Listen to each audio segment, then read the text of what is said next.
Thank you so much, Plowman, for such a nice introduction.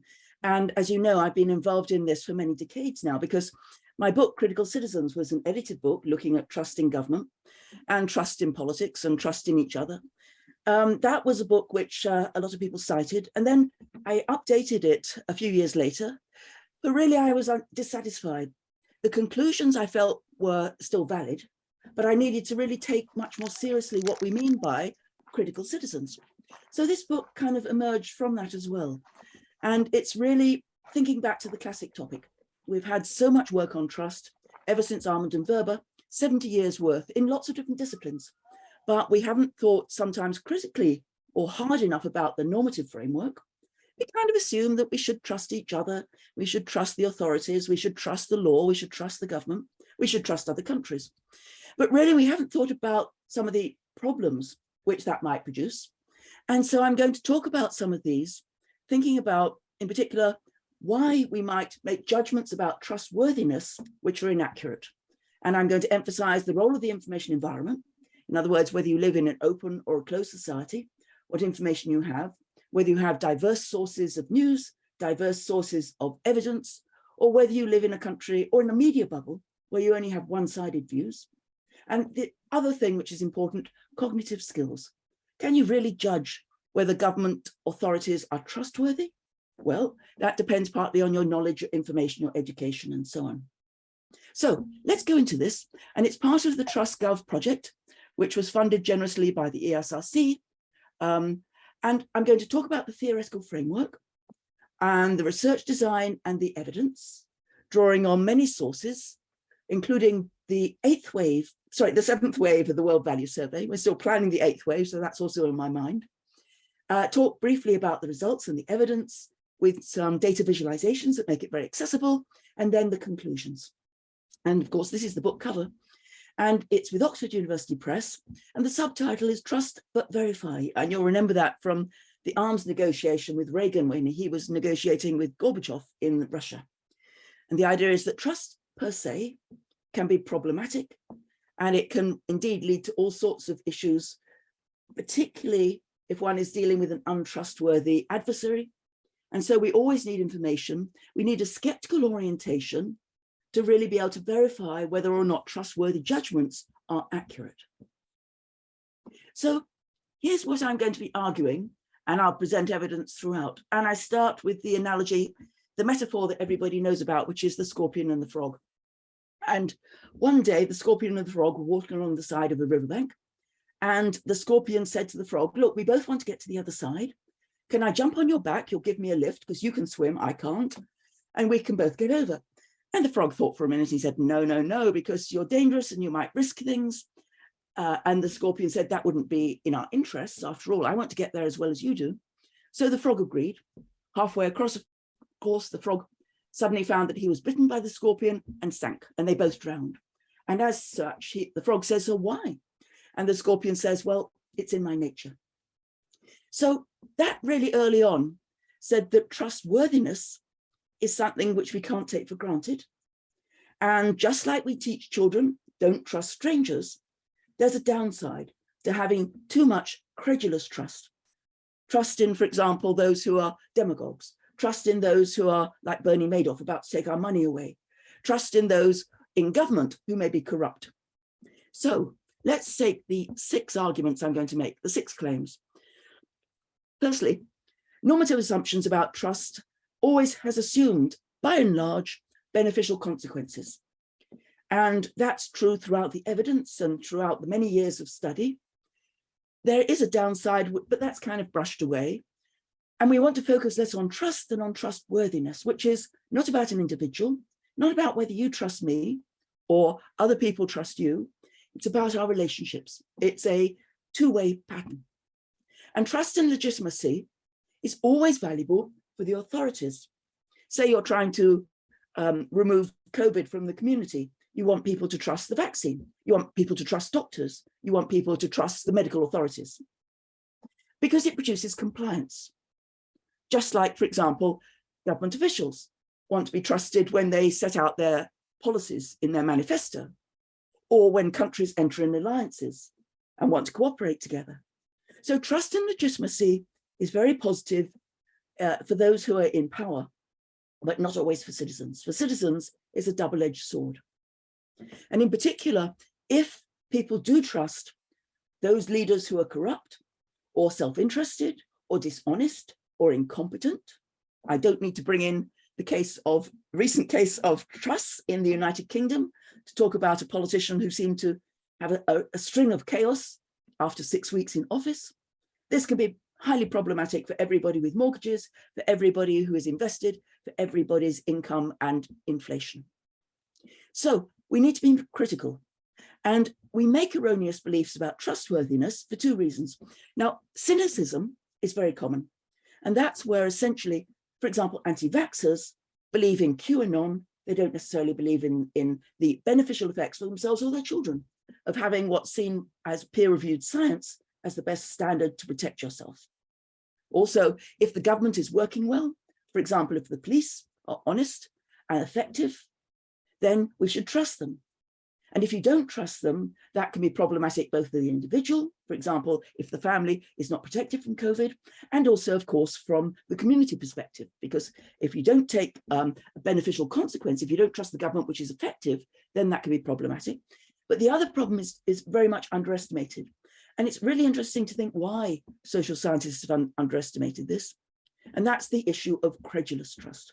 Credulous trust is trusting the untrustworthy, those who are dishonest, those who are taking decisions which are not transparent, those who are lining their own pockets but not serving the public interest, those who are feeding us a diet of lies. For example, the big lie in America about electoral fraud. And why we've underestimated this is not clear. Maybe it's because there's a bias in the profession. Maybe we all are fairly liberal and we ourselves rather trust the authorities. So that's how we've skewed our evidence and our interpretation of the data. Maybe it's just that credulous trust hasn't emerged, particularly in many established democracies. If you take a case like Sweden or Norway, many things work, the government is effective, public service is professional. And so it's been colored that we basically bias our research in a particular way. And our accurate judgments, as I say, arise when we're thinking about whether a leader, a politician, a government, another country is trustworthy. It arises from your cognitive skills. Do you have information? Do you have education? Do you know how, for example, elections work and the role of the electoral officials and how the vote count proceeds? In that case, you're much less likely to believe in the big lie. But it also depends, and I'm going to present evidence on this, on the information environment.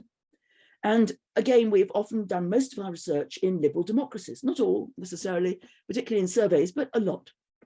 And if we, however, expand to many electoral authoritarian countries or electoral democracies with closed media environments, for example, with state control, think about Russia right now and the information which people have about Ukraine and how people are overwhelmingly believing some of the information they get from state television. In particular, for example, that the operation is there to, the special military operation, to use Putin's term, is there to denazify Ukraine. At the beginning of the Ukrainian invasion, Putin's support went up 20 points with a rally round the flag effect, and it stayed at that level. So if you don't have two-sided forms of information, critics, dissenters, those who are raising difficult questions, alternative sources of news, alternative social media, access to the internet and a plurality of information. If you live in a media bubble, then you're not likely to be able to judge trustworthiness because you believe the propaganda, you believe state censorship, and you believe the ways in which you're being fed the information you see. So what do we need to do? And above all, we do not need to build trust. That's so common. And even when I give this talk, people at the end of it often say, well, yes, how do we restore trust? That's not what we should be doing. We should be trusting, we should be building trustworthiness. In other words, it's not about the individual, it's about the agency, collectively or individually, meaning their competency, their ability to do what they say they're going to do, their integrity, meaning their honesty and their transparency, and their impartiality, so that we know that they're serving the interests of those who put them into power or who are seeking their advice. We need good institutional guardrails, obviously a free press and media watchdogs, but many other guardrails to make sure that we have the information that allows us to judge. For example, if a government says they're going to do something in a series of policy promises in their manifesto, have they actually achieved that at the end of their term of office? We need effective information from critics and from supporters to be able to judge. And all of this leads to my next book, which is work in progress, which is about how you construct ideas of authoritarian legitimacy, why some people in Russia might believe not just that they are basically being fed information, but that Putin is actually effective, that he is serving the national interests, and that therefore authoritarian regimes can have genuine popular support. Now, let's unpack all of this and let's look at the book. This is briefly the contents page, and I'm going to take bits from the beginning, the introduction, the theory, mention the evidence and the data, and then just dip into the evidence in terms of what causes skeptical trust. And of course, trust is multidisciplinary and it's multidimensional. So I'm a political scientist, but we know that there's a large literature, for example, social interpersonal trust and the work on social capital of my colleague Bob Putnam, in particular in fields of sociology and social psychology, but also behavioral economics. If you think about all those trust games, that's about trust between individuals. And it's also very common in organizational studies, how you, for example, get organizations to work effectively, how people should trust management. But you also have the literature in political science and comparative politics, which I'll allude to, which is trust in the agencies and in civil society. So it's often common to look at trust in parties, trust in government, but also trust in the media, trust in churches, trust in corporations, a whole wide range of different institutions that we've compared over the years. And then there's also international relations and other areas which looks at trust between countries. For example, if countries have agreed on the COP summit and they've all set certain goals, are they actually achieving them? And do we trust other governments when they say that they're going to bring down their CO2 emissions? And trust between countries is, of course, the basis of all the work in the EU about alliances and cooperation, and whether or not people can effectively rely on those sorts of alliances. For example, again, in the alliance in NATO against the Ukrainian war. Now, I don't need to tell this audience, I'm sure, about the literature because it goes back a long way in its classics and it's multidisciplinary. So, of course, Bob Putnam in the early 90s emphasized that social capital, both our trust and our voluntary associational membership, was critical for societal cooperation. If you're in a local community, you want to help your school, go to a parent-teacher association, work with your neighbors, maybe you can build a school swimming pool or something like that. It gets things done. Others say that trust is the basis of marriage and love and personal relationships. If you don't trust somebody else, how can you ever have an equal relationship? Francis Fukuyama, trust is important for markets, for example, for trade, particularly if the law and the state are weak in fragile states, and you still need to have effective trade and commercial transactions, then trust between companies and between consumers and companies can help. Mayor, organizations, trust is important for the relationships between workers and managers. It obviously, according to Gabriel Arman, can strengthen political legitimacy, our sense that democracies work and that we should voluntarily obey the law. And we also have looked at the work of, say, Congress, and trust is seen as vital to overcome polarization between the parties, when nobody trusts each other, not just on economic policies, but now on the basics of the rules of the game, how democracy works. And it can overcome gridlock. It can facilitate international peace, and therefore, in a sense, what's not to like? This, I think, has been the basis of the research. Now, do these colleagues in all of their scholarship, which is very careful and very, very well done, do they also mention negative sides? They do. But when they do that, it's primarily a focus on cynicism rather than credulity. It's too little trust, which is seen as the problem, not too much trust. And these are the sort of problems in the media where trust again is framed in this way.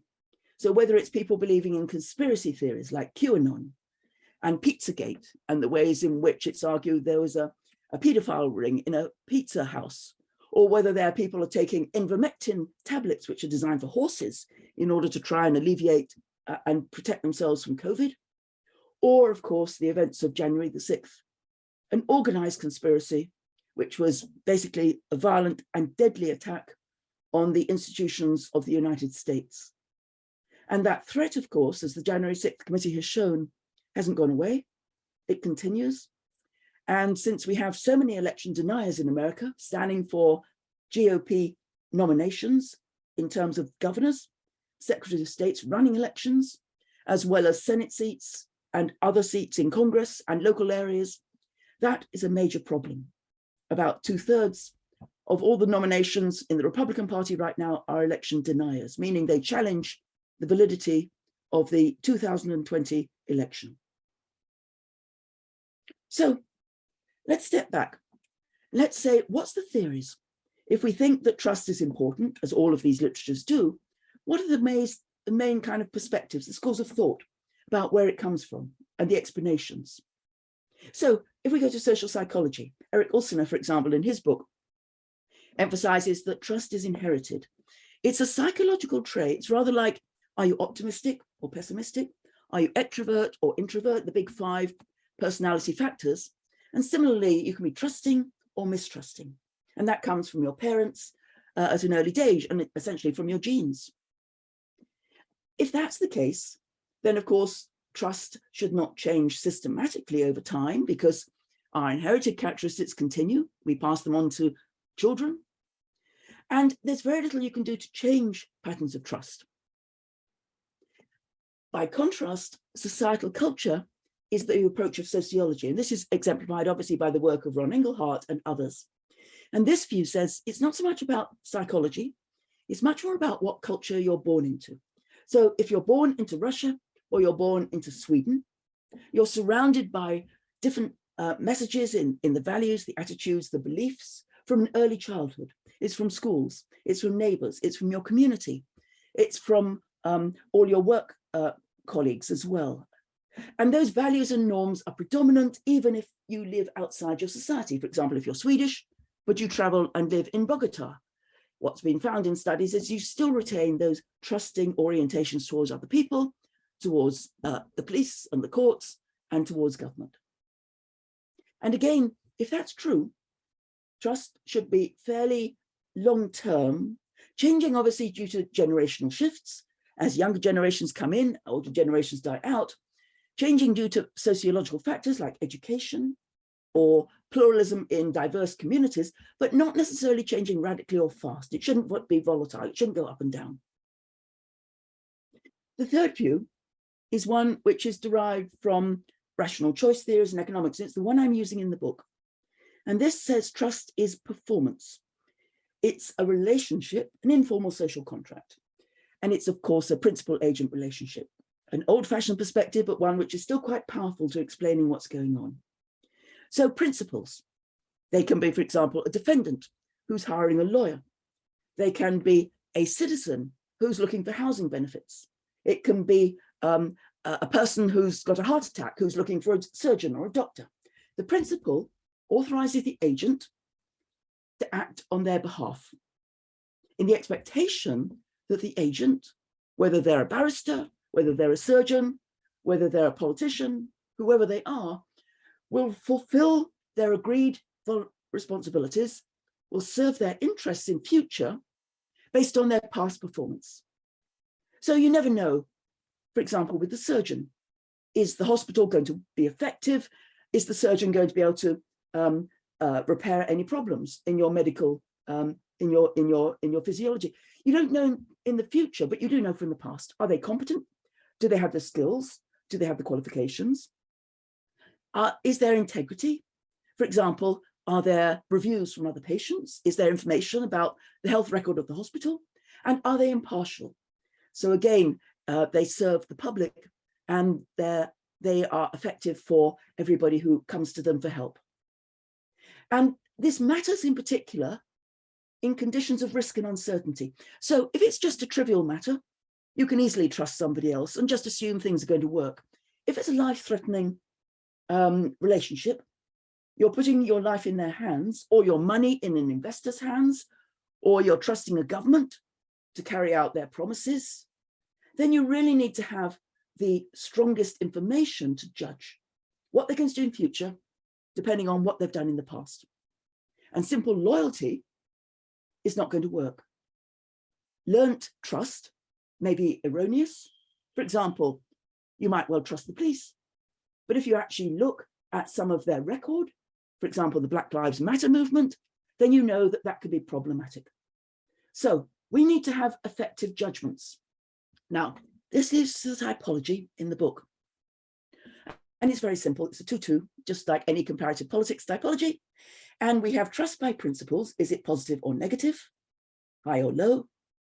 And then agency performance, whoever the agency or individual agent is that positive or negative? So where the two coincide, I argue that normatively, that is the most positive relationship that you would expect. So, for example, if you're in Sweden and you trust the tax authorities, and the tax authorities aren't corrupt, they're efficient, and they process your rebate very fast, then that's a skeptical version of trust. You've worked with the trust authorities in the past, you know what the reputation of the public sector is in Sweden, and you're going to be trusting. But equally, if that agency demands bribes, if it is basically losing tax papers, if it's found that there are very few tax audits, then you might well be skeptically mistrusting, and that is also good because the performance is negative. The other two positions, however, are equally interesting. So cynicism and mistrust is where you're not trusting of something which is trustworthy. And again, the COVID example of anti-vaxxers is the clearest example, but there are many others like that, where the government has had a good record, for example, but people believe that the economy is going downhill or that crime is going up. And you can also have the problem of credulous trust, and that's where you're being trusting of those who are problematic. They're incompetent. They are dishonest, and they are people who are essentially out for their own interests rather than for the public interest. And demagogues or swindlers or thieves or those who are in office when they shouldn't be, a wide variety of categories, credulous trust. And where does all this come from? So performance should lead to judgments.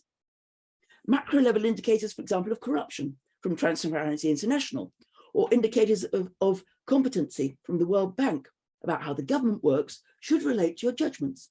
But of course, it always goes through our perceptions. It's never direct. How do I know whether I can even trust, for example, corruption perception indices? And so the public has to work out what's going on in a complex environment where they've got to make really difficult judgments, often of things where they have very little direct experience. And so more cognitive information, interest, knowledge helps, and a wide variety of different forms of access to the media. And so does open societies, where you have many oversight mechanisms and where you have media pluralism. And of course, there's a feedback loop. So your judgments will in turn affect performance. I won't go into that, but there's a large literature on that. For example, if people don't trust the government, then it's much more likely to have problems when it's trying to get voluntary tax compliance, as a simple example. So how do we start to operationalize this? How do we start to measure this? And this is all very abstract, but we need some evidence on the detail. So the research design. So for this, I'm using the 7th wave of the World Value Survey, European Value Survey, which are combined, covering over 115 diverse societies. And because we've expanded, we now have many authoritarian societies, as well as many democracies. And in the World Value Survey, from the very beginning of 1981, we've always measured interpersonal trust, as well as institutional confidence, with a large battery of items there. And trust in global governance has been added in the most recent, not just trust in the UN, but also trust in, say, the World Bank or the World Health Organization. And the TrustGov project added surveys in 13 diverse closed societies and authoritarian regimes, very varied, but surveys, for example, in Ethiopia, in Iran as a theocracy, in Libya, trying to achieve stability after the fall of Gaddafi, in Myanmar before the military coup reasserted control, Nicaragua with Daniel Ortega, Philippines under Duterte, Venezuela under Maduro, and so on. Some one-party states, some predominant authoritarian states, but really close societies in terms of the media and in terms of information. This is what the World Value Survey looks like when it's combined. And you can see that it's pretty good in coverage, not good in Africa, however. Sub-Saharan Africa in particular is where we've always had problems raising some funds in order to do surveys, and the Afrobarometer does great work there, but we can cover most of Latin America, Central and Eastern Europe, Western Europe, Pacific, Asia, etc. And in the 8th wave, I hope we'll raise resources in order to do something similar in the next wave, which starts in January 2024. This is what the societies look like in the 7th wave. And what we've got here across the bottom is the Variety of Democracy Index on freedom of expression. And I use this because it's a good independent source. It brings together a number of different measures on freedom of the press, on censorship, on state ownership, as well as broad rights to freedom of expression. And it's a simple scale from 0 to 1. And then on the vertical index, I've got the liberal democracy also from VDEM. So they're independent of the survey data. And this just illustrates the societies which are included. And the green societies are classified by dichotomizing this into open societies like the Netherlands, Denmark, Finland, but also Slovakia, South Korea, Peru, Argentina, Tunisia at the time. And then down the bottom, we have, as you can see, a long tail, the most authoritarian countries, which are also closed in terms of freedom of expression. China, where President Xi has just been re-elected and where there's been increasing suppression, for example, of dissenters on social media. Tajikistan, Belarus, siding with Russia. Azerbaijan, Vietnam, a one-party state. Russia itself, Iran, and you've seen the censorship when the women and others have been demonstrating, massive movements of protests on the street, and the regime has tried to stamp down on the internet freedom, so people have had to use VPN.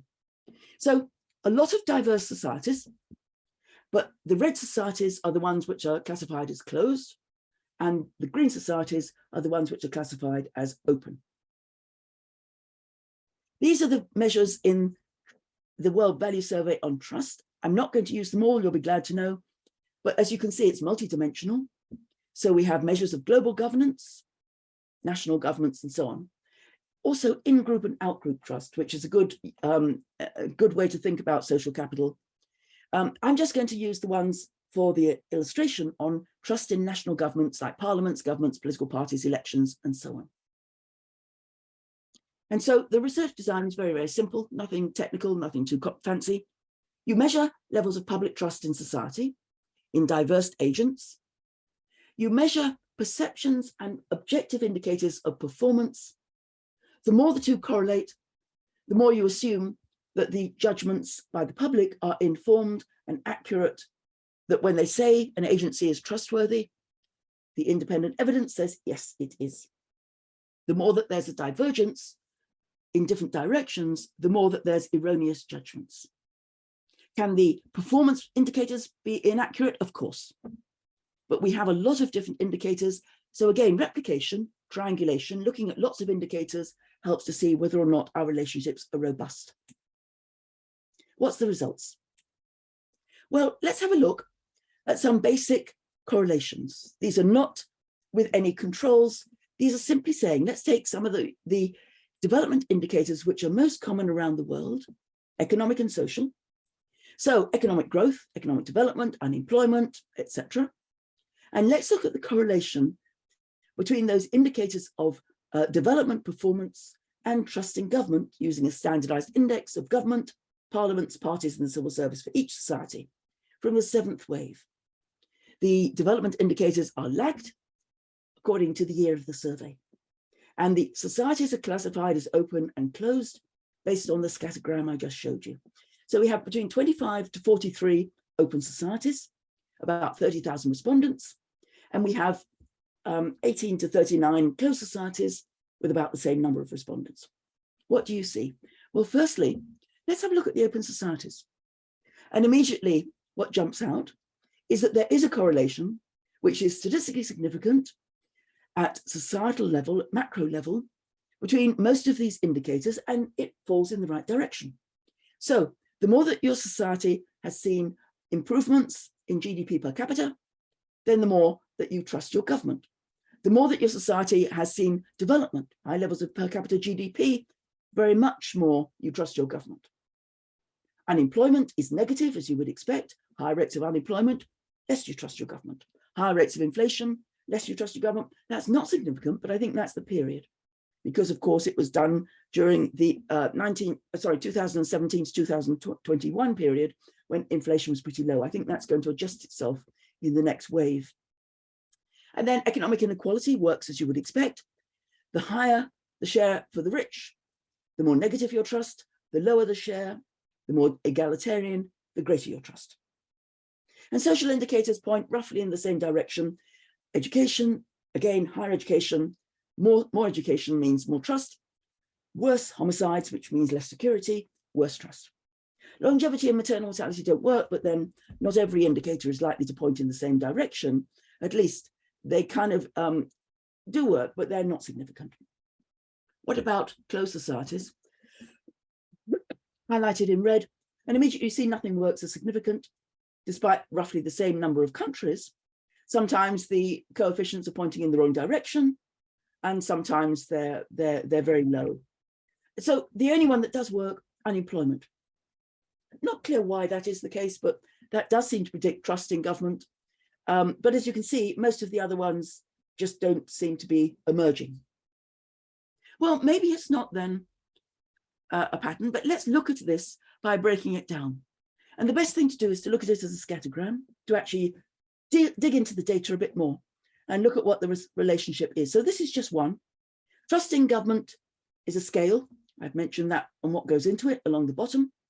And then per capita GDP, levels of development, the most basic indicator, goes up in the vertical index. And the lines illustrate the relationship. Quite simply, in the open societies, which are in green, there is a relationship. The more that there's development, some of the richest countries in the world, Switzerland, Norway, Denmark, Sweden, Austria, Canada, not just based in any one region, although often in Nordic and Western countries, but nevertheless, we can also see South Korea, Japan, Estonia, roughly on the line. By contrast, poorer countries, which are open, a Mexico, a Peru, a Croatia, or Greece, much less likely to trust your government. The United States turns out to be more affluent than you might expect for the level of trust. In other words, there is an issue that's slightly of an outlier. And similarly, you can see a couple of other outliers there. For example, Hong Kong. Hong Kong, of course, has had a very open society before the Chinese government cracked down. And the protests there, the umbrella movement and others, clearly have changed the nature of governance and changed the nature of the media as independent media was shut. What about the societies which are closed in red? Well, the first thing to notice, look at China. There's more people in China say that they trust their government, including parliaments, parties, and civil service, than in Norway, in Switzerland, in Sweden. Is it a one-off? No. One party Vietnam with very similar characteristics. Tajikistan, the Philippines under Duterte, Myanmar under the military, Bangladesh, Indonesia, they're all very similar.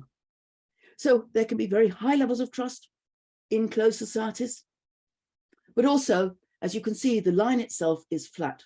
In other words, you cannot explain why people trust in authoritarian regimes and in closed societies by levels of development, because there's no relationship. So what about if we look at other indicators? And here, let's look at the classic ones on good governance. This isn't about output and policy outputs. This is about how government works. And I've used the World Bank. I've used a composite index of their 6 measures, but also their measures of control of corruption, government effectiveness, etc. And I've also included the VDEM measure of liberal democracy. And these again are correlations without any controls, to keep things simple. And we know that as soon as we start to control, there are real questions about what we should control, how much we should control, and it gets very, very complicated. But let's look at the open societies. And immediately what you can see, what jumps out to everybody, is that there are strong and significant relationships across all of these measures, and even stronger than in the output measures that we had of development. In the 43 societies, the better your government, the more you trust it. The public is not a fool. The public is making judgments. And the worse your quality of government, the higher the level of corruption, the worse the rule of law in the courts, then the less you trust it. But look at the closed societies, and immediately what you can see is the relationships can be negative when you might have thought they were positive, and they're not significant, except voice and accountability and liberal democracy, which are strong and negative. The less the country is democratic, then the more you trust the government. This is what it looks like. And the green societies, again, are the open societies. And again, good old Netherlands is up there, along with Switzerland, Denmark, Canada, Austria, the same kind of pattern you might have observed earlier. But also some new democracies, Estonia, Taiwan, that works very well, Lithuania. And then on the open societies, where the government in the good government index is seen as not as effective, or Romania, for example, with high levels of corruption, or an Argentina or an Armenia, or a Guatemala, again with instability, and Ukraine, you can see that there's lower trust. And so that perfectly illustrates the situation where the government is, where the public is either showing skeptical trust, in other words, it is informed, it is accurate, or skeptical mistrust. But again, look at the pattern in terms of the closed societies. We have a lot who are in the category which operationalized as credulous trust. They do trust their government, but according to most of the indicators of government performance, it doesn't do that well. And the line is pretty flat, but slightly going down. And cynical mistrust includes some of the cases you might expect. For example, Mediterranean countries seem to be there. Italy always had cynical mistrust. Cyprus, and so on. Also the United States, but also some of the post-communist countries as well. And I'll finish off with the VDEM measure of liberal democracy, which is our standard measure. And it's one of the most reliable we have. And again, you can see this dramatic contrast based on the simple dichotomization of freedom of the press, freedom of expression. And again, skeptical trust is more informed in a society with multiple media, dissenters, opposition parties who are free to express criticism of the government, alternative point of view, openness to any sources of information on the internet, very little censorship or state control. By contrast, the more the government controls the information, the more that it can show propaganda, the more that it can suppress dissent, the more that it can throw opposition leaders into prison or make them into exiles, the more that it's a one-party state, the more that there is any sort of abuse of human rights, then the more trusting people are of the government. And as I've already observed, that's not because of performance. That's much more to do with the ways in which we think about how information is vital to making our judgments. Now, just one last matter. Can we trust our measures of trust? And that's a big question. However, and I'm very happy to address that. We did include list experiments. So we tried to test, maybe, for example, people in China, Tajikistan, and Vietnam are saying that they trust their government, mainly because they fear the consequences of saying anything else. And they might fear that they themselves might be penalized by their government, because you never know if people from a survey are from the officials. But the TrustGov experiments, list experiments, which asked about trust in your leader, seem to illustrate that was there a bias in responses in closed societies? And there was, but it wasn't sufficient to explain this broad pattern. It wasn't sufficient to overcome the vast differences that we can see in trust in closed societies. So the conclusions, as I said, these are the points. We need to build government trustworthiness. If the government promises to do something, we need to make sure that they can deliver. Maybe you need to change the leader. Maybe you need to change the party. Maybe you need to change the processes and the procedures, but you need to make sure that they are competent, that they have the resources, the technical know-how, the professionalism, that they have the honesty, that they're not corrupt, they're not telling you lies, and that they are impartial. and that therefore there's an incentive through the rules of the game that they're not simply self-serving and building constituencies which they get re-elected and grab power and nepotism and patronage, but instead are really effective public servants in the national interest, and that the institutional guardrails work. So that's the argument, and this is the book, and I very much welcome your questions. Now, again, there's a lot more work can be done. This just touches some of the evidence, and it looks at it in terms of particularly the evidence for government. But you know, this can be used as a model to think about social trust, to think about trust in, for example, certain social groups which are not serving the public interest, to think about trust between countries in international relations, to think about trust in local communities. There's lots and lots of things to be done, but let's abandon the concept that trust is always a good thing, which is so pervasive. Every time anybody writes about this, the polls on trust go down. Everybody says, isn't that dreadful? No, if the performance goes down, we shouldn't be trusting. We shouldn't necessarily, for example, trust American elections, which in my view, and according to our other project with my other hat on, aren't really very good. They're highly partisan. They're very inefficient because they're so decentralized, and they have a number of other flaws like gerrymandering and the role of money in politics.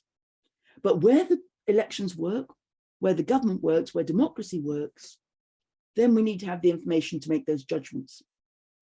So I welcome any thoughts, comments, criticisms, ideas, and rethinking our normative and also our empirical ways of thinking all about this. Flamen, back to you and back to the group.